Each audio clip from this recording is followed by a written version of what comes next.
Okay, folks. Good morning. Let's start with this issue that we have to do. Now, let us start with our. Let us start with your a quick revision of what we had done previously. Let me just show this to you. कि हमने क्या क्या किया है. Okay. So कल की जो हमारी क्लास थी उसके अंदर हमने how did we start our class? We started our class with the question of profit maximization.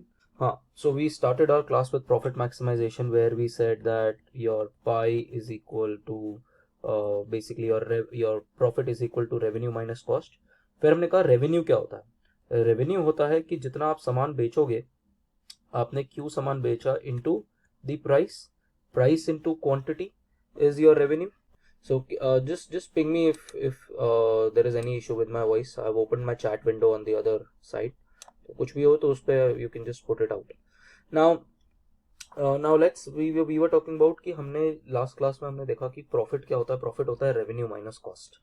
ठीक है. अब रेवेन्यू माइनस कॉस्ट होता है तो दैट मीन्स कि आपके पास एक प्राइस के लिए भी कोई फंक्शन होगा.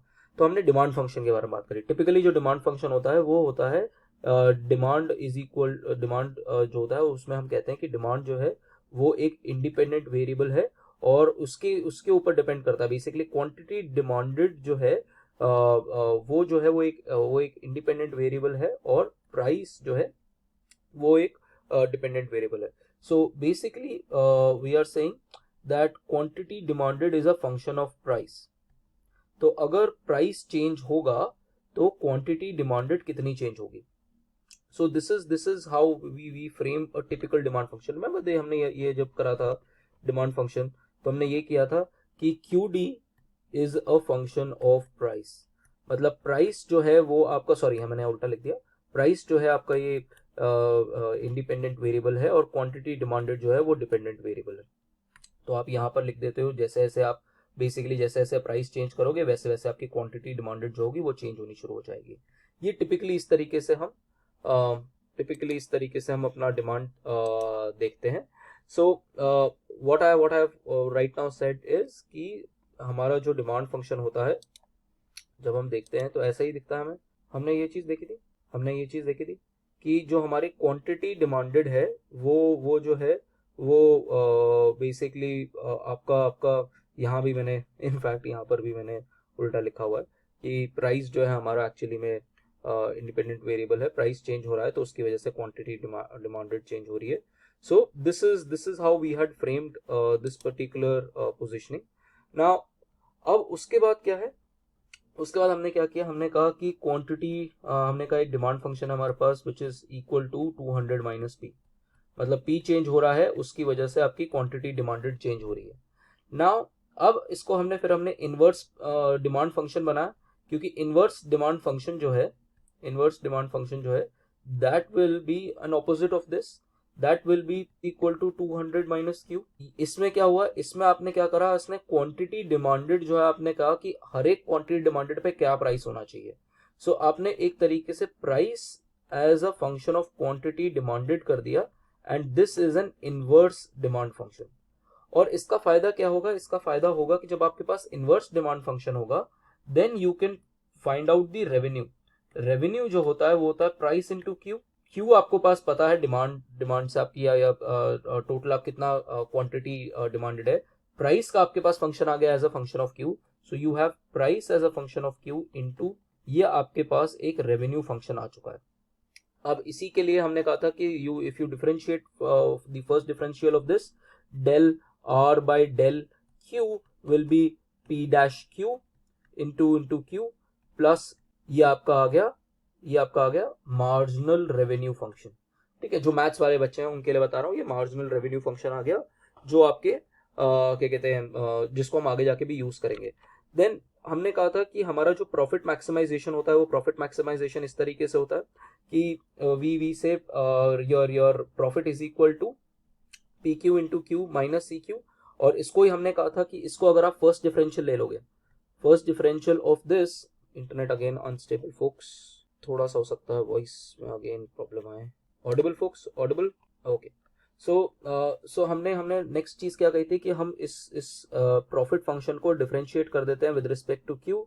तो हमारे पास इसका हमें पता है क्या होता है, इसका आता है हमारे पास P dash Q into Q plus आपका आ गया पी क्यू, ये तो हुआ आपका एम आर, माइनस इसका differential minus C dash Q, ये हो गया आपका M C.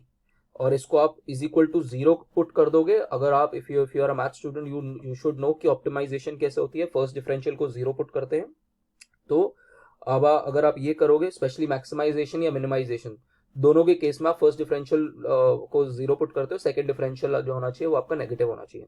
So people from maths should know, अगर किसी फंक्शन को मैं मैक्सिमाइज करता हूँ, अगर ये math stats computer science all of you guys should know this, physics जिसने लिया हुआ है यू शुड नो दैट, अगर कोई जैसे अगर मैं मैक्सिमाइज कर रहा हूँ प्रॉफिट को, so I will put del pi by del Q is equal to zero and del square pi by del q square is equal to negative. This is the maximization constraint. This is the first order condition and this is the second order condition.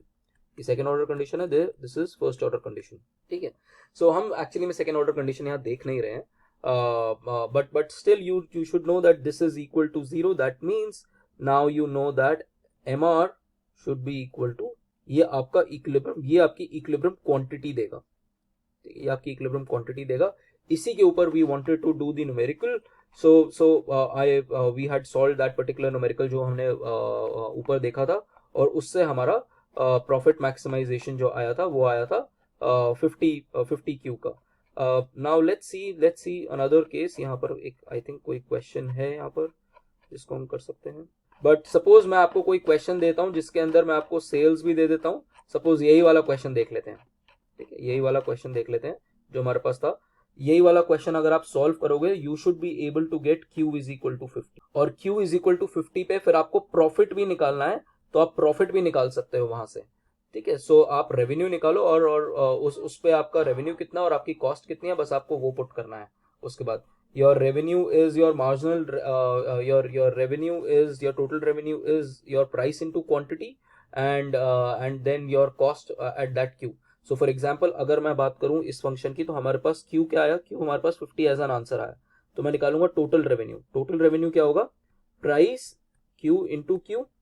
Price Q क्या था हमारा, price Q था 200 minus which is, ये हमें पता ही है, and this is into Q, ये हमें पता है कि दिस इज 150 इंटू 50, ये हमारे पास आ गया, दिस इज 7500। हमारे पास टोटल रेवेन्यू आ गया 7500। And what is my cost? My C of Q is Q square, और Q कितना है 50, 50 का स्क्वायर is what 2500, ये आप कैलकुलेटर से यूज कर सकते हो। सो मेरा प्रॉफिट क्या हो गया 7500 minus 2500। This is how you can calculate your profits. Will you be able to do this numerical? अगर कोई आपके पास कॉस्ट फंक्शन हो और अगर आपके पास डिमांड फंक्शन हो, will you be able to solve a numerical? Suppose मैं आपको कॉस्ट फंक्शन कुछ और दे देता हूँ, instead of this if I say cost function is C of Q is say 2Q plus square, इस तरीके से अगर मैं आपको कॉस्ट फंक्शन दे दूँ, और अगर मैं आपको ये कॉस्ट फंक्शन दे दूँ और अगर मैं आपको प्राइस का फंक्शन दे दूँ, P of Q is say anything 1000, ठीक है, इस तरीके से आपको दे दूँ, तो will you be able to solve these equations? Will you be able to solve these equations to come to an equilibrium? Yes or no folks? क्या करोगे? What will you do? अगर इस तरीके से फंक्शन होगा तो क्या करोगे? Okay, all you need to do is multiply this by Q। Price एक तरफ ले जाएंगे, प्राइस तो ऑलरेडी एक तरफ है अश्मित, प्राइस तो ऑलरेडी एक तरफ है, मैंने इनवर्स डिमांड फंक्शन ही तो दिया है आपको, इसको बस Q से मल्टीप्लाई करोगे और आप क्या करोगे 1000Q इंटू 2Q स्क्वायर, ये आपका हो गया टोटल रेवेन्यू माइनस आपका 2Q माइनस 2, ये बेसिकली ये जो था ये वाला फंक्शन अगर मैं लूँ ये वाला, तो ये आपका प्रॉफिट है। अब आप इसको डिफरेंशिएट करोगे विद रिस्पेक्ट टू Q, तो आपका आ जाएगा 1000 माइनस 4Q माइनस 2, और ये माइनस भी साथ में चल ही रहा था, तो minus 2Q is equal to 0। ठीक है, जो बेसिकली मैथ्स वालों के लिए बता रहा हूँ, now all you need to do is just solve this and you will get something 6q is equal to 99 कुछ ऐसा आ जाएगा 998 divided by 6 is equal to q। ये आपका q आ गया, इस q को यहाँ डालो, इस q को यहाँ डालो रेवेन्यू फंक्शन के अंदर और आपका प्रॉफिट आ गया। ठीक है, this is how you will solve these problems just in case a problem comes to solve. तो ये आपका हमने इसके बारे में मार्जिनल रेवेन्यू के उसके बाद हमने मार्जिनल रेवेन्यू के बारे में भी बात करी थी। मार्जिनल रेवेन्यू क्या होगा? मार्जिनल रेवेन्यू का मैंने आपको दो पार्ट्स बताए थे। दैट मार्जिनल रेवेन्यू जो है वो दो पार्ट से बनता है। आप क्या क्या कर रहे हो कि अगर आप आउटपुट चेंज कर रहे हो तो आपका रेवेन्यू कितने से चेंज हो रहा है। अगर आप आउटपुट इंक्रीज कर रहे हो तो आपका रेवेन्यू कितने से चेंज हो रहा है, हम ये देखना चाह रहे हैं। तो जब आप आउटपुट चेंज करते हो, अब इसमें क्या होता है कि आपका जो डिमांड फंक्शन हो सकता है वो दो तरीके से हो सकता है। एक डिमांड फंक्शन जो डाउनवर्ड स्लोपिंग है और एक डिमांड फंक्शन जो फ्लैट है। जो फ्लैट डिमांड फंक्शन होता है, जो इस तरीके से डिमांड फंक्शन होता है, वो होता है प्राइस टेकर का, परफेक्टली कॉम्पिटिटिव फर्म का। सो हमने बात करी थी कि हमारा डिमांड फंक्शंस जो होते हैं वो दो तरीके के हो सकते हैं। एक फ्लैट डिमांड फंक्शन जो एक प्राइस टेकर फर्म का है, परफेक्ट कॉम्पिटिशन वाली फर्म का, और एक नॉर्मल डिमांड फंक्शन इस तरीके से। जो ऐसा डिमांड फंक्शन होता है उसके अंदर हम क्या कहते हैं, उसके अंदर हम कहते हैं कि अगर आपको क्वांटिटी डिमांडेड इंक्रीज करनी है तो आपको प्राइस कम करना पड़ेगा।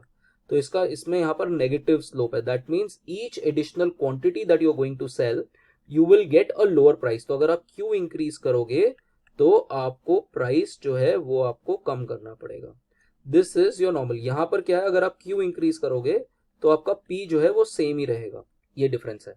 अब folks, let me try let me see if this works okay।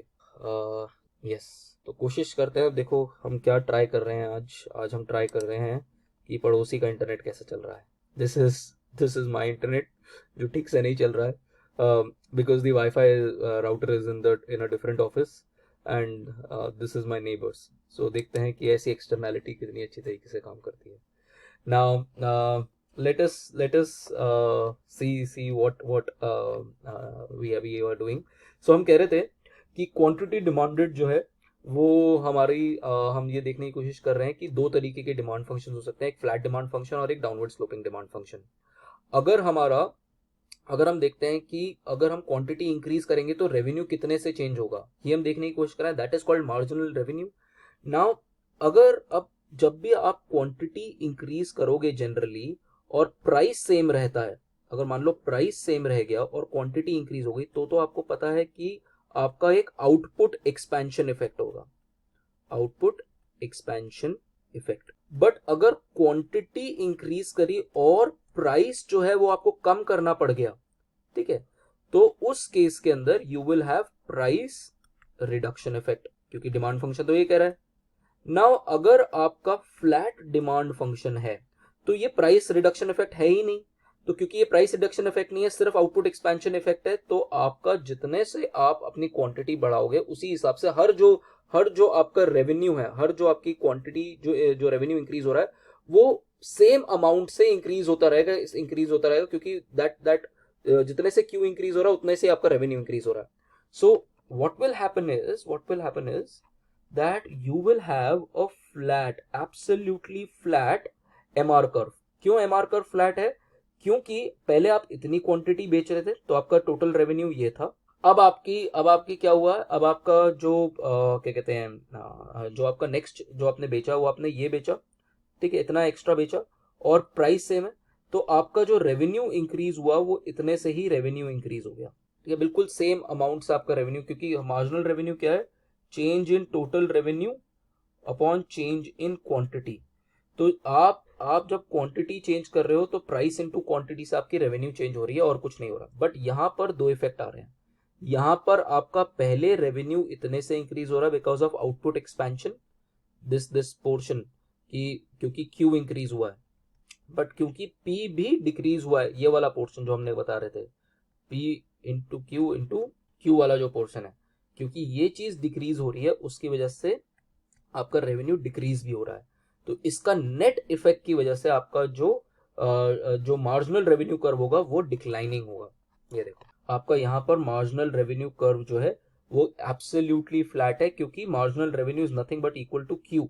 ठीक है, क्योंकि जब हम डिमांड फंक्शन मार्जिनल रेवेन्यू क्या कहते हैं, मार्जिनल रेवेन्यू हम कहते हैं कि P dash into Q plus Q.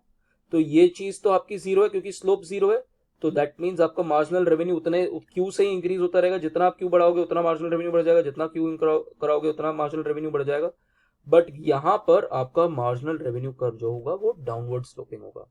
ये जो डिफरेंस है आपको 100% आपको पता होना चाहिए कि in case of a non competitive, ये this is a non competitive firm, non competitive firm, और this is perfect competition, non perfect competition लिख सकते हैं। दिस इज परफेक्ट कॉम्पिटिशन, जहां पर मैंने आपको बताया था ना कि कोई ऐसी ऐसी फर्म्स हो सकती हैं, कोई ऐसी ऐसी इंडस्ट्री हो सकती है जिसमें कोई डॉन हो, वो डॉन प्राइस सेट कर रहा है कमोडिटी का, और जो फर्म है जो नीचे जो प्लेयर है उसको वही प्राइस लेना पड़ेगा, वो चेंज नहीं कर सकता प्राइस कुछ भी। So that is how perfect competition is, and this is the case where जो नीचे वाला प्लेयर है वो भी थोड़ा सा प्राइस के साथ चेंज कर सकता है। फॉर एग्जाम्पल अगर आप उसमें देखो, अगर आप गाड़ियों के केस में देखो, तो एक्चुअली में गाड़ियां या से इवन इलेक्ट्रॉनिक्स, अब इलेक्ट्रॉनिक्स का देखोगे तो इलेक्ट्रॉनिक्स का आईफोन देखोगे तो आईफोन हर उसकी जगह पे अलग अलग मिल रहा है। अमेजोन पे अलग प्राइस का मिल रहा है, you go to one particular store तो आपको कुछ डिस्काउंट्स मिल सकते हैं, किसी और स्टोर पे जाओगे तो कुछ और डिस्काउंट्स मिल सकते हैं। तो मोबाइल फोन्स जो है, क्योंकि आप शॉप टू शॉप डिपेंड करेगा कि आपका प्राइसिंग कैसे होगी। सो कई बार कुछ वो एक्स्ट्रा कर देगा आपके लिए, कई बार कुछ कम कर देगा, कई बार वो कहेगा कि मैं आपके लिए ऊपर से कवर लगा दूंगा, आपको एक एक्स्ट्रा चीज ये दे दूंगा। या अगर आप लैपटॉप खरीदने जाते हैं तो आपको 500-700 रुपए का डिफरेंस मिल जाएगा हर जगह। तो वो अपना मार्जिन ऊपर नीचे कर रहा है डिपेंडिंग ऑन किस मार्केट के अंदर है। यही मार्केट अगर आप लैपटॉप खरीदने जाते हो और दिल्ली में एक मार्केट है नेहरू प्लेस, उधर जाते हो तो हो सकता है आपको सस्ता मिल जाए, अगर आप अपने एरिया में ही बैठ के लोगे तो हो सकता है आपको महंगा मिल जाए। So this is the difference that you kind of see, जहां पर डाउनवर्ड स्लोपिंग डिमांड कर्व हो सकती है। तो ये जो है हमने इसके बारे में बात करी थी, हमने एक क्वांटिटेटिव ये रूल्स के बारे में बात करी थी, और ये बहुत इंपॉर्टेंट 3 रूल देखे थे हमने शटडाउन के। शटडाउन के जो हमने रूल देखे थे, हमने कहा था पहली चीज तो आप करोगे कि अगर आपकी फर्म जो है, if it is a firm which is in perfect competition, then price is equal to MC होगा, क्योंकि एमआर क्या है, एमआर इज इक्वल टू आपका डिमांड कर्व है, ठीक है, और which is equal to price. तो यही आपका क्या कहते हैं एमआर कर्व है। और हमारे इक्विलिब्रियम के अंदर क्या होता है, इक्विलिब्रियम में MR is equal to MC होता है, ठीक है, MR is equal to MC, और एमआर ये प्राइस के इक्वल है, तो price is equal to MC हो गया आपका इक्विलिब्रियम। और इसी को इसने price is equal to MC यहाँ पर डिटरमाइन कर दिया in case of a price taking firm. तो जो प्राइस टेकिंग फर्म है, जिसको हम बेसिकली बोलते हैं परफेक्ट कॉम्पिटिटिव फर्म जो होगी, जिसके बारे में हम आज आगे बात करेंगे व्हाट परफेक्ट कंपटीशन इज। तो जो परफेक्टली कॉम्पिटिटिव फर्म होगी उसके केस के अंदर ये इक्विलिब्रियम होगा।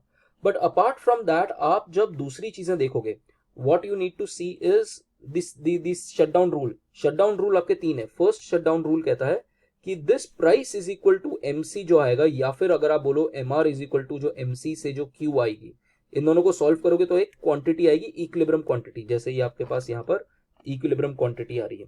This equilibrium quantity should be non negative, ये नॉन नेगेटिव होनी चाहिए। That means equilibrium quantity should be greater than equal to 0, ठीक है, इनफैक्ट ग्रेटर देन 0। तो पहली कंडीशन तो होनी चाहिए कि मतलब आप शट डाउन नहीं करोगे बेसिकली, और अगर बेसिकली आप कह रहे हो कि if this is the case you have best positive sales quantity, सबसे पहले आप ये चीज चेक करोगे।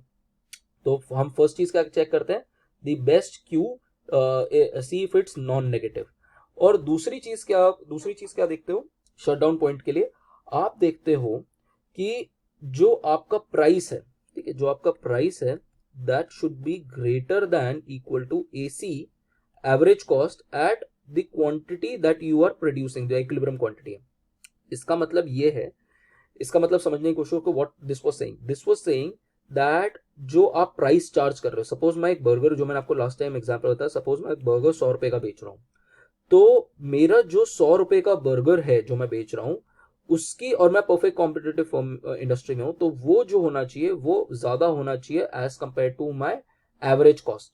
सो अब मैंने आपको बताया कि सपोज मेरी जो टोटल कॉस्ट है वो 10,000 रुपए है, ठीक है, जो भी मैंने किचन सेटअप करी है, और जो जो मेरा बेसिकली शेफ ले रहा है या जो भी मेरी टोटल कॉस्ट है वो 10,000 रुपये है, और इस 10,000 रुपये के लिए की वजह से मैं 100 बर्गर बना पा रहा हूँ। तो माई total cost divided by Q, तो ये टोटल कॉस्ट हो गई, ये क्यू हो गया, तो दैट मीन्स मेरी एवरेज कॉस्ट कितनी आई, एवरेज कॉस्ट आई 100 रुपये। ठीक है, इसको काट दोगे 100 रुपये आ गई। तो दैट मीन्स अगर मुझे एक बर्गर बनाने की जो कॉस्ट है वो 100 रुपये है ऑन एन एवरेज, अगर मैं उतना भी चार्ज नहीं करूंगा तो मैं बिजनेस में क्या कर रहा हूँ। ठीक है, यही समझ में आया, बेसिक बेसिक बिजनेस की बात है कि अगर जो मैं पैसे चार्ज कर रहा हूँ वो उससे ज्यादा होने चाहिए जो एवरेज में पैसे खर्च कर रहा हूँ।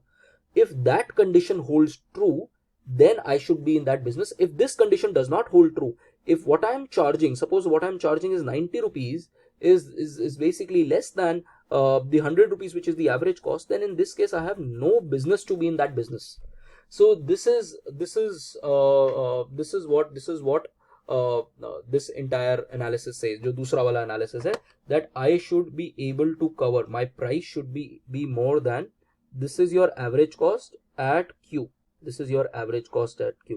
That means मुझे एक पॉजिटिव प्रॉफिट होना चाहिए। ठीक है, तभी मुझे उस बिजनेस में रहना चाहिए, अगर मुझे कुछ पॉजिटिव प्रॉफिट हो रहा है।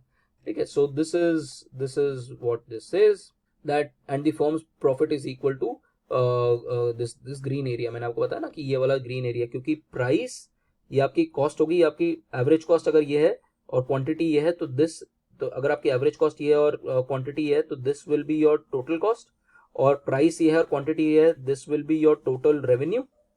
तो total revenue minus total cost is the profit that you are getting. ठीक है, ये डायग्राम आपको बनाना आना चाहिए। मैंने आपको डायग्राम बनाने का ट्रिक भी सिखाया था, मैं आपको फिर से बता रहा हूँ ये trick. Make sure that you are able to draw these diagrams, because these are going to be very very important.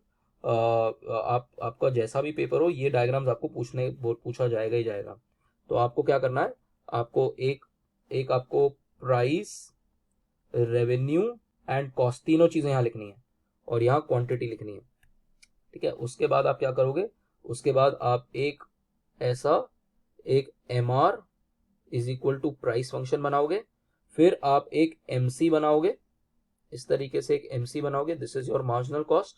जहां मार्जिनल कॉस्ट और MR मीट कर रहे हैं वो आपका इक्विलिब्रियम पॉइंट है, उससे आप नीचे क्वांटिटी दिखा दोगे, this will be your quantity, this is your price. ये आपका हो गया इक्विलिब्रियम। बट आपको दिखाना है कि यहाँ पर प्रॉफिट भी हो रहा है।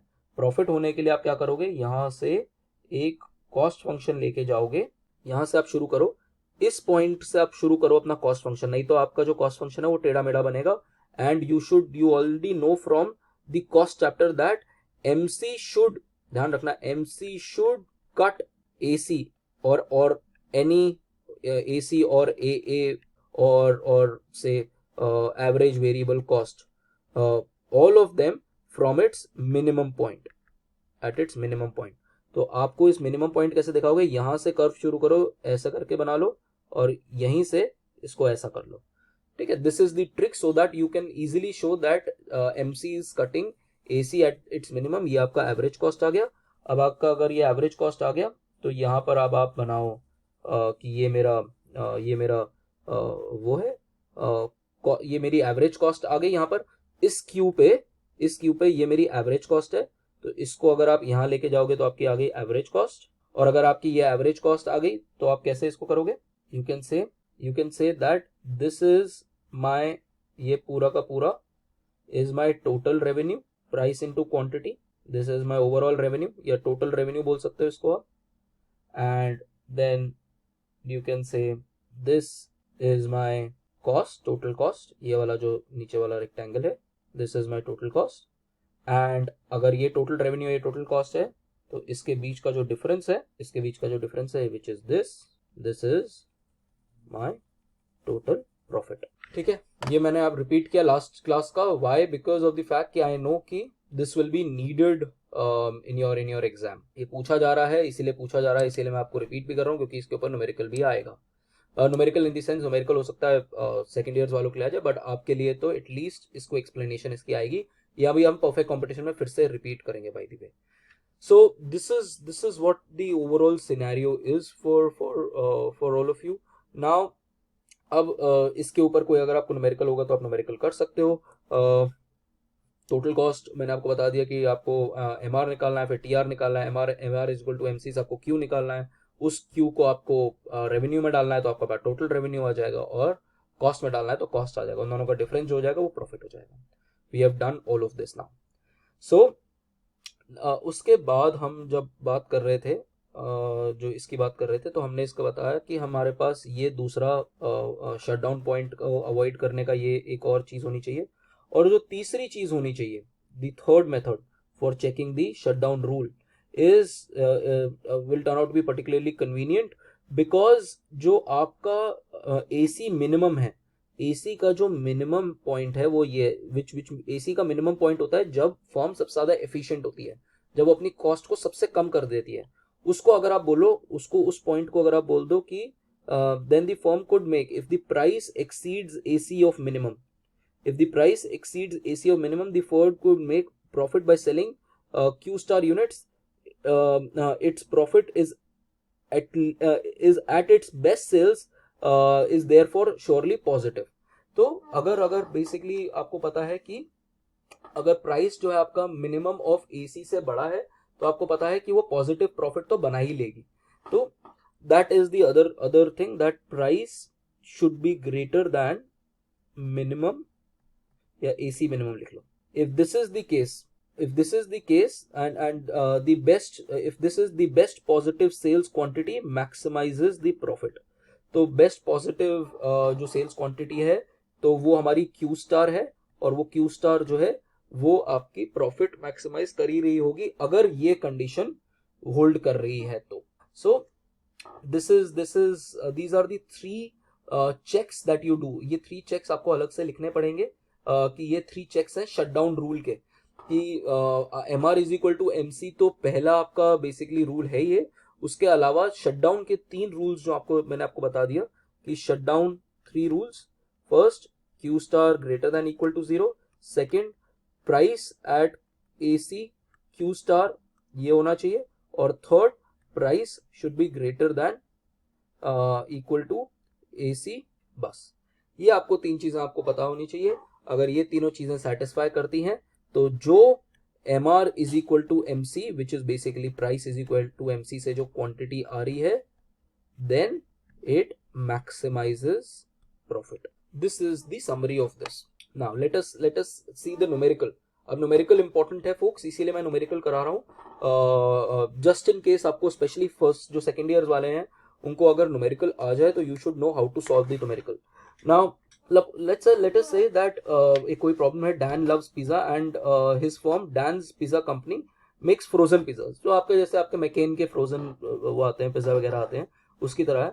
Now the market price of pizza is $10 and Dan is a price taker, that means हर जो मैकेन का वो जो पिज्जा बेचेगा वो सारे के सारे $10 के बेचेगा, चाहे वो 1 यूनिट बेच रहा हो चाहे वो 500 यूनिट बेच रहा हो, सारे यूनिट्स जो है वो $10 के बिकेंगे।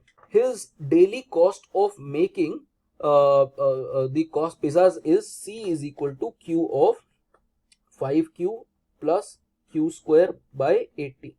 ये अब दैट मीन्स इसका मार्जिनल कॉस्ट कैसे निकालोगे? अगर आपको मार्जिनल कॉस्ट, अगर आपको डिफरेंशिएशन आती है तो डिफरेंशिएशन अगर इसका करोगे C डैश Q तो ये हो जाएगा 5 प्लस 2Q अपॉन 80, ये चला गया 40, तो 5 प्लस क्यू बाई 40 ये आपकी आ गई MC।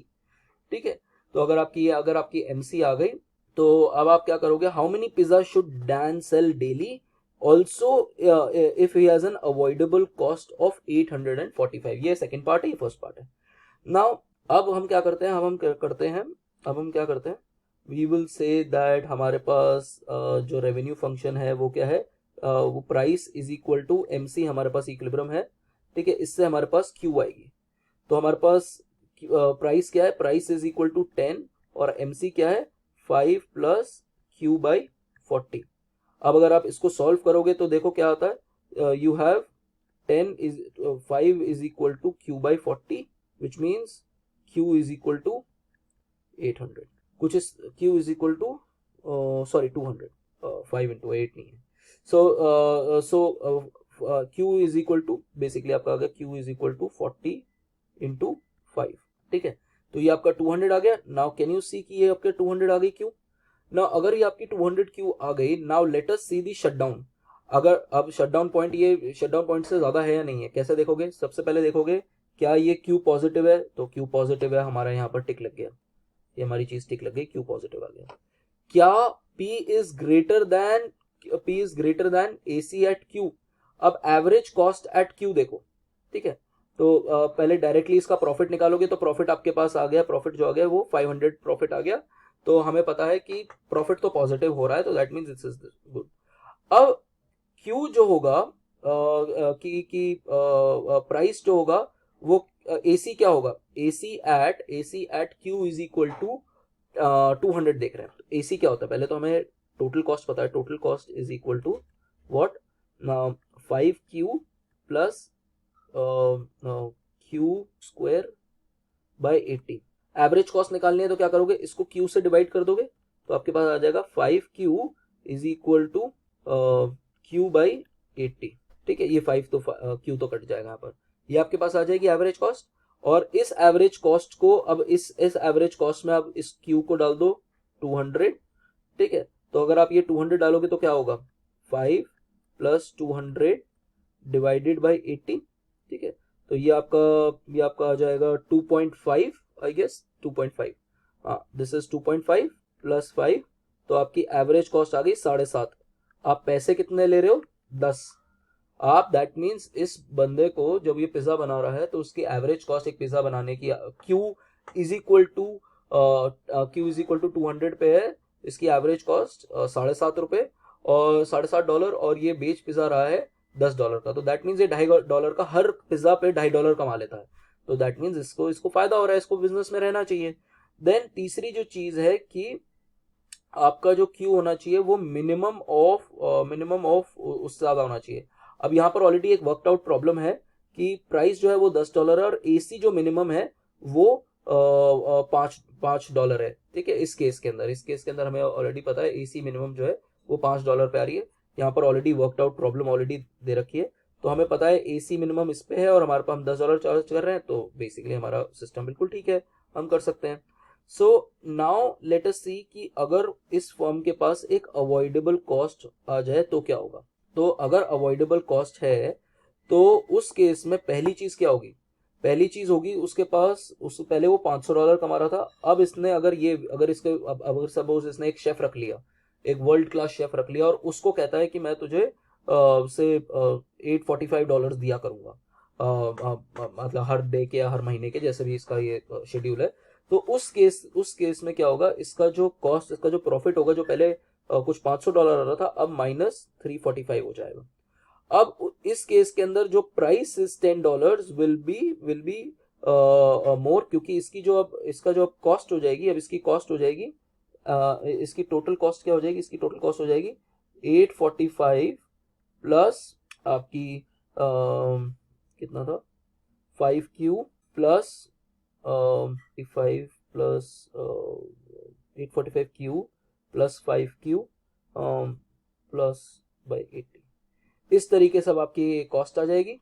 तो अब आपने जब ये अवॉइडेबल कॉस्ट तभी होती है जब आप क्वांटिटी बनाने की कोशिश करोगे। अगर आप क्वांटिटी नहीं बनाओगे, अगर क्यू 0 कर दोगे तो ये अवॉइडेबल कॉस्ट बन गई। तो बेसिकली हो गए 850Q plus Q square by 80। अब इस केस के अंदर अब आपके पास एक नई चीज आ गई है, जिसकी वजह से आपका ये पूरा प्रॉब्लम जो है चेंज हो जाएगा। This is your average minimum cost will now be at Q is equal to 200, your average minimum cost will now become 11.50, ठीक है। 11.50, पहले आपकी एवरेज कॉस्ट जो आ रही थी वो आ रही थी कुछ 7.5, तो 7.5 से आपकी $4 और कॉस्ट बढ़ गई है, $4 पर पिज्जा और कॉस्ट बढ़ गई है। और उसकी वजह से अब आपका जो पॉसिबिलिटी है ये आपकी नहीं होनी चाहिए। और similarly this price is less than minimum of AC which is at 11.50, and in this case also you will not make you will not get into this particular industry and you will not make the pizza. Now अब इसने एक example यही बोला कि अगर price का जो price जो अगर आप $15 कर दो तो आप करोगे या नहीं करोगे, इसको इसमें आप सॉल्व कर सकते हो, और यस इस केस में आप करोगे। इस केस में आपका पॉजिटिव प्रॉफिट भी होगा, और इस केस के अंदर पॉजिटिव प्रॉफिट होने के साथ साथ you will be able to have a positive quantity as well, and the same thing goes by for your क्या कहते हैं, एवरेज जो आपकी कॉस्ट है वो भी आप कवर, मिनिमम पे से ज्यादा आप कवर कर लोगे। So this is what we had done. Now suppose अब firm also has sunk cost। अब हम sunk cost के बारे में बात करी थी नेक्स्ट हमने, कि हमारी sunk cost है। sunk cost मतलब कि एक बार आपने कॉस्ट दे दी तो दे दी, खत्म हो गई वो कॉस्ट। तो आप बिजनेस करो, अगर आप क्यूब बनाओ या नहीं बनाओ कोई फर्क नहीं पड़ता, आपको पिज्जा बनाने के लिए लैंड तो चाहिए ही चाहिए, आपको खरीदना, रेंट तो देना ही पड़ेगा, वो एक तरीके से आपकी कॉस्ट चली गई तो चली गई। ठीक है, सपोज आपको 5 साल का एग्रीमेंट करना है, पर्टिकुलर कॉस्ट देनी है बिजनेस शुरू करने से पहले, तो वो आपकी कॉस्ट गई तो गई। सो दैट इज बेसिकली, उस केस में क्या होता है, उस केस में price is equal to MC जो होता है, वो क्वांटिटी जो होती है आपकी, क्वांटिटी जो होगी वो क्वांटिटी ऑफ इक्विलिब्रियम वो चेंज नहीं होगा, because this becomes your sunk cost. क्यों? क्योंकि अब देखो क्या होता है, हमारा प्रॉफिट क्या होगा, profit is price into quantity minus your avoidable cost which is your Q star, ठीक है, माइनस योर और ये भी क्यू स्टार है, और माइनस योर सम कॉस्ट। तो ये अब आपकी कुछ कॉस्ट ऑलरेडी हो गई है। This should be greater then, actually this should be greater then minus sum cost तो नेगेटिव ही होगी, ठीक है। तो सम कॉस्ट जो है आपको वैसे भी देनी है और वैसे भी देनी है, तो अगर ये कैंसिल आउट हो जाएगी तो दैट मीन्स आप बेसिकली ये बोल रहे हो कि आपका जो प्रॉफिट होना चाहिए वो पॉजिटिव प्रॉफिट होना चाहिए। तो इसका मतलब price should be greater than equal to avoidable cost. तो price into quantity should be greater than equal to avoidable cost at Q, या avoidable cost है, ठीक है। I told you कि avoidable cost को आप किस तरीके से देखो, avoidable cost को आप देखा करो वेरिएबल कॉस्ट की तरह, इसको आप दिमाग में लेके चलो, वेरिएबल कॉस्ट जिसको हम avoidable cost बोल रहे हैं। तो अगर आप ये देखोगे, उसको वेरिएबल कॉस्ट की तरह देखोगे, तो यू विल सी कि अगर आपका price into quantity is more than your variable cost, तो उस केस में आपको बिजनेस करना चाहिए। सो दिस इज, और फिर फाइनली इसके अंदर एक और चीज हमने बात करी कि there is firm's average avoidable cost, और एवरेज अवॉइडेबल कॉस्ट से आपका बेसिकली ज्यादा होना चाहिए।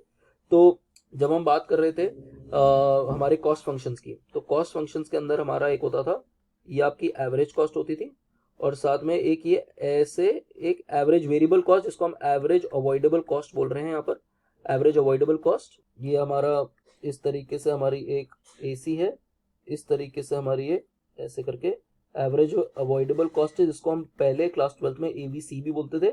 और ये जो एमसी है, ये दोनों के मिनिमम से क्रॉस करके जा रही है, ये भी हमें कॉस्ट वाले चैप्टर से पता है। अब what we need to see is where will this firm supply, ठीक है, सप्लाई कहां करेगी। देखो कोई भी फर्म इससे नीचे नहीं जा सकती, कोई भी फर्म इससे नीचे नहीं जा सकती, क्योंकि इफ योर प्राइस जो that you are selling is less than minimum of AAC minimum, then आपका इस बिजनेस में होने का कोई मतलब नहीं है। आप अपने शेफ के पैसे भी अफोर्ड नहीं कर पा रहे, तो आप बिजनेस में क्या करोगे, बाकी चीजें तो बाद में करोगे। तो that means any portion above of MC above the minimum of AAC will be always the supply curve of a perfectly competitive firm।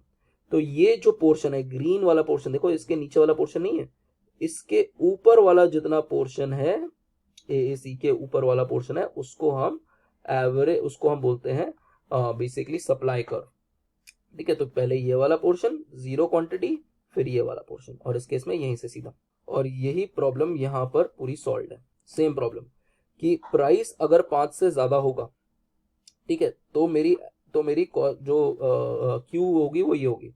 अब ये कैसे क्यू आई, सपोज हमारा यही सी क्यू था और ये हमारी मार्जिनल कॉस्ट, हमने वही सेम एग्जांपल ले रहे हैं।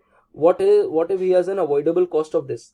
मैंने क्या बोला था, अवॉइडेबल कॉस्ट होती है वो क्वांटिटी को चेंज नहीं करती है। अगर सिर्फ अवॉइडेबल कॉस्ट है तो वो क्या कहते हैं, सपोज अगर सिंपल ये वाली फर्म, अगर वो क्या कहते हैं, सॉरी, अवॉइडेबल कॉस्ट के अंदर तो खैर वो चेंज हो जाएगा, बट अगर हमारा सेम, अगर ये सिंपल सप्लाई फंक्शन अगर हम बात करें तो हमारा ये हमारा वो आ रहा था, price is equal to, price हमने अभी डाला नहीं है कि प्राइस क्या है हमारा, is equal to 5 plus Q by 40।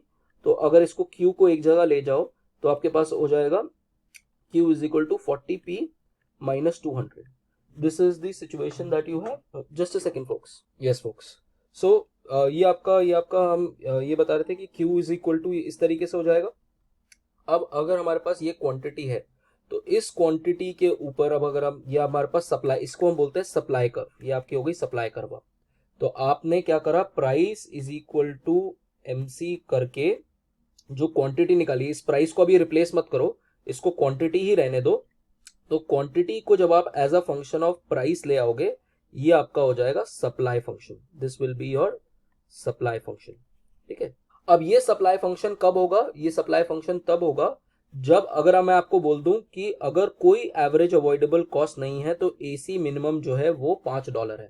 That means AC का जो मिनिमम है, कोई एवरेज अवॉइडेबल ABC कोई है ही नहीं, ठीक है, कोई अवॉइडेबल कॉस्ट नहीं है, तो इसका जो मिनिमम है वो आपका आ रहा है $5। ठीक है, ये $5 आ रहा है। तो दैट मीन्स आपकी जो MC शुरू होगी, जो आपकी सप्लाई शुरू होगी, वो तभी शुरू होगी जब price will be greater then ये AC का मिनिमम। तो ये आपका जो कर्व हो जाएगा वो 40p minus 200, this will be there if P is greater than, if it's greater than 5, if it's less than 5 तो आप Q क्या करोगे, आप Q 0 कर दोगे। So this becomes your cost. ये आपका ये पोर्शन और फिर ये पोर्शन। अब अगर मैं कहता हूं कि मेरी एवरेज अवॉइडेबल कॉस्ट भी है कुछ, तो उस केस के अंदर मेरा ये आपका AC हो गया और ये आपका AC हो गया। अब इसका जो मिनिमम पॉइंट है, सपोज मैं कहता हूं इसका जो मिनिमम पॉइंट है वो है $11.5। तो दैट मीन्स इससे नीचे तो होने का मतलब ही नहीं बनता, क्योंकि आप अपने वेरिएबल कॉस्ट भी कवर नहीं कर रहे हो। तो price less than $11.5 will be आपका सप्लाई कर्व ये होगा, और उसके ऊपर अब आपका ये सप्लाई कर्व, यही सेम सप्लाई कर्व जो है अब वो ऊपर शिफ्ट हो चुका है। क्यों? क्योंकि अब आपने कुछ $845 पर डे का आपने एक एवरेज वेरिएबल कॉस्ट या फिर आपने एक एवरेज अवॉइडेबल कॉस्ट भी ऐड कर लिया है। अब आपके पास एक और क्वेश्चन है कि if he has a daily variable cost of this, marginal cost तो आपको पता है यही, and average avoidable cost of this, तो उस केस में आपको सप्लाई फंक्शन निकालना है। तो दैट मीन्स आपका सप्लाई फंक्शन जो हो जाएगा वो हो जाएगा Q इज इक्वल टू, जो आपका कॉस्ट फंक्शन हो जाएगा वो क्या हो जाएगा, Q is equal to VQ this plus ये आपका कॉस्ट फंक्शन है। ठीक है, अब इस कॉस्ट फंक्शन को इज इक्वल टू आप P कर दो। ठीक है, पहले तो इसका MC निकालोगे, तो MC क्या निकलेगा, इसका MC निकलेगा Q plus this is equal to price, ये आपका, अब आप इसको मैनिपुलेट कर लो तो Q is equal to P minus 50 is your supply function. ये आपका सप्लाई फंक्शन है।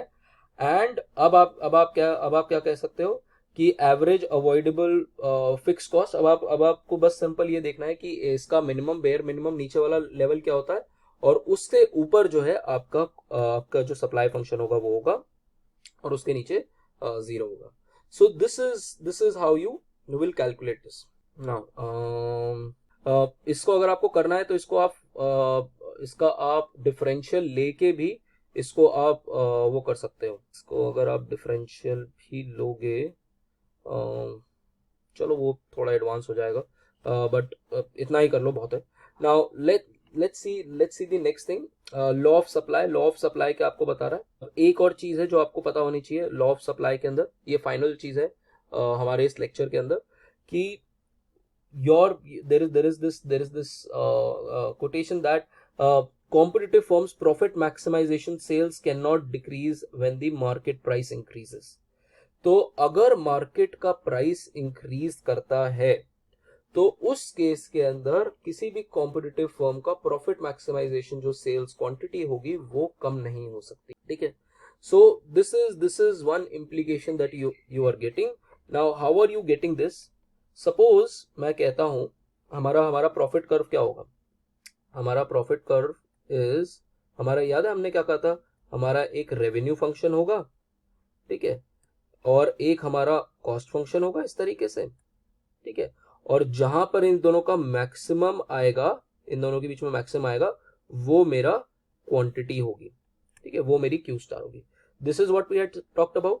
नाउ परफेक्ट कंपटीशन के अंदर क्या हो जाएगा? परफेक्ट कंपटीशन के अंदर your revenue function is what? Revenue function is your price into quantity, ठीक है। अब प्राइस क्योंकि कांस्टेंट है तो आपका क्या हो जाएगा? पी डैश इंटू क्यू, यही आपका पी डैश इंटू क्यू आ गया, ये तो आपका कांस्टेंट है। सपोज मैंने एक कॉस्ट फंक्शन इस तरीके से ड्रॉ कर लिया, कोई भी कॉस्ट फंक्शन इस तरीके से ड्रॉ कर लिया, तो जहां पर इनके बीच में सबसे ज्यादा गैप होगा वो आपका प्रॉफिट मैक्सिमाइजेशन पॉइंट हो गया। This is your profit maximization point, ठीक है। This is your profit maximize, जो रेवेन्यू और कॉस्ट के बीच में मैक्सिमम डिफरेंस है ना। अगर अब आपका प्राइस चेंज हो जाता है, सपोज मैं कहता हूं यहाँ पर प्राइस $5 था, अब $10 हो जाता है, तो दिस फंक्शन गोज अप, ये आपका ऊपर चला जाएगा, पी हैट इंटू क्यू। और पी हैट इंटू क्यू में ये जो यही जो लाइन है, अगर ये इसको ऊपर आप ले लोगे तो ये प्रॉफिट मैक्स, यहाँ पर प्रॉफिट सबसे ज्यादा मैक्सिमम हो जाएगा as compare to this point और as compare to this point, तो इस पॉइंट पे सबसे ज्यादा प्रॉफिट है, ठीक है। तो दैट मीन्स आपका प्राइस इंक्रीज हुआ और आपकी जो क्वांटिटी है, प्रॉफिट मैक्सिमाइजेशन जो क्वांटिटी है, वो क्यू स्टार ही रहेगी, क्यू स्टार से कम नहीं हो सकती, ज्यादा हो सकता किसी केस में हो जाए। So this is what this says, that analysis implies that in that a competitive firm's profit maximization sales quantity cannot decrease when the price increases, ठीक है। जब प्राइस इंक्रीज करेगा तो आपकी क्वांटिटी डिक्रीज नहीं कर सकती। there is a maths to it as well, there is some amount of maths to it as well. If you're interested in it, I mean you can go through this 9.2 wala example. Now final thing in this course is कि suppose अब आपकी cost हो जाती है वो increase हो जाती है, ठीक है। जो हमारा एक क्वेश्चन था ना कि पहले आपकी कोई एवरेज अवॉइडेबल कॉस्ट नहीं थी, और फिर आपकी एक एवरेज अवॉइडेबल कॉस्ट आ गई ऑफ -$845, ठीक है। आपको कोई शेफ, आपने नया कोई फैंसी शेफ खरीद लिया, ले लिया, और उसकी वजह से आपकी कॉस्ट चेंज हो गई। तो पहले क्या था, पहली वाली सिचुएशन के अंदर, अगर ये वाली पहले सिचुएशन थी जिसके अंदर no increase in average avoidable cost, अगर एवरेज कोई कॉस्ट इंक्रीज हो रही है, मान लो कि आपका जो संक कॉस्ट है वो इंक्रीज हो रहा है, जिसके पास आपने लैंड ली है, ठीक है, जिससे आपने लैंड ली है, वो बंदा जो है आपसे ज्यादा पैसे चार्ज कर रहा है, तो उस केस में आपका इक्विलिब्रियम तो चेंज हो सकता है, बट क्योंकि हो सकता है आपका कोई और चीज चेंज हो जाए, बट आपका जो सप्लाई कर्व है वो चेंज नहीं हो रहा, क्योंकि ये आपका एवरेज जो अवॉइडेबल कॉस्ट है, जो आपकी अवॉइडेबल कॉस्ट है वो चेंज नहीं हो रही। हो सकता है आपकी एवरेज कॉस्ट चेंज हो रही हो, बट आपकी एवरेज अवॉइडेबल कॉस्ट चेंज नहीं हो रही। तो हो सकता है आपकी जो टोटल कॉस्ट हो पहले ये हो, अब आपकी टोटल कॉस्ट जो हो जाए, जो एवरेज कॉस्ट है पहले आपकी ये थी, अब आपकी ये हो सकती है एवरेज कॉस्ट, बट आपकी जो एवरेज अवॉइडेबल कॉस्ट है वो चेंज नहीं हुई है। तो और आपकी क्योंकि एवरेज अवॉइडेबल कॉस्ट चेंज नहीं हुई है और अब तो आपकी एमसी भी चेंज नहीं हुई है, तो सेम लेवल पे ही रहेगी आपका सप्लाई कर्व। बट अगर आपका एवरेज अवॉइडेबल कॉस्ट जो हो जाती है वो इंक्रीज हो गई, तो आपकी पहले एमसी ये थी, अब आपकी एमसी भी ऊपर उतनी से इंक्रीज हो जाएगी। तो पहले अगर आपका सप्लाई कर्व ये था, अब आपका सप्लाई कर्व मिनिमम ऑफ ए सी से ऊपर आ जाएगा, ये वाला सप्लाई कर्व हो जाएगा। तो आपका जो सप्लाई कर्व है वो पहले ये था, अब आपका ये हो गया, ये मिनिमम ऑफ ए सी पहले ये था, अब मिनिमम ऑफ ए सी ये है। तो इस तरीके से आपका सप्लाई कर्व ऊपर शिफ्ट हो चुका है। अब ये, और this is what this says, that supply अगर इंक्रीज हो रही है तो क्या हो रहा है। एंड फाइनली ये जो पोर्शन है इसके अंदर हम बात बता रहे हैं कि अगर आपकी कॉस्ट ऑफ इनपुट चेंज हो रही है, तो कॉस्ट ऑफ इनपुट चेंज होने की वजह से इसने एग्जांपल लिया है कि सपोज आपकी इनपुट कॉस्ट चेंज हो गई, और आपकी अवॉइडेबल कॉस्ट जो है वो आपकी इंक्रीज हो गई, तो आपकी एमसी पहले ये थी, अब आपकी एमसी सिर्फ इतनी सी रह गई है। हो सकता है आपकी बाकी कॉस्ट चेंज नहीं हुई, बट आपकी सिर्फ एसी जो है वो इंक्रीज हो गई है। सो दिस टाइम दी अगर बी वाला देखोगे, shift in average avoidable cost resulting in supply curve which is now in green. Now that's it. That's it folks, that's it. ये एक एग्जांपल है किसी उसका, बट ये हमारा टोटल चैप्टर है. इसके अंदर हमारे न्यूमेरिकल्स हो गए. इसके अंदर मैंने आपको ये करा दिया कि आपका कॉस्ट वगैरह कैसे चेंज हो रहा है. Now what we have to do is I will take a break of another say half an hour या कुछ थोड़े देर का ब्रेक लेते हैं. और उसके बाद I will go on to perfect competition and I will quickly run through the perfect competition chapter, so that is also complete, and then we are done for the entire syllabus. ठीक है, हमारा syllabus खत्म हो गया. And then you are there. अब आप अपना आप क्वेश्चंस कर सकते हो. जो आपके पास क्वेश्चंस होंगे वो we can also discuss certain questions. ठीक है, so we'll meet another 15-20 minutes folks and complete this particular portion of perfect competition. Evening में अश्मीत क्लास मुश्किल है काफ़ी. I'm supposed to travel tomorrow evening, तो I have a lot of work. So evening में मुश्किल है. कल मैं अगर कुछ टाइम मिला तो I can take a session on say some 10 years, जो मेरे वाले पोर्शन के एटलीस्ट जो 10 years हैं, I can take it. तो क्लास को कल बता देना कि अगर सुबह you want to discuss certain questions, I will discuss certain questions in the morning tomorrow. चलो, we'll meet another 15 minutes folks and do perfect competition. 15-20 minutes हो सकता, we'll meet. Okay folks, bye bye.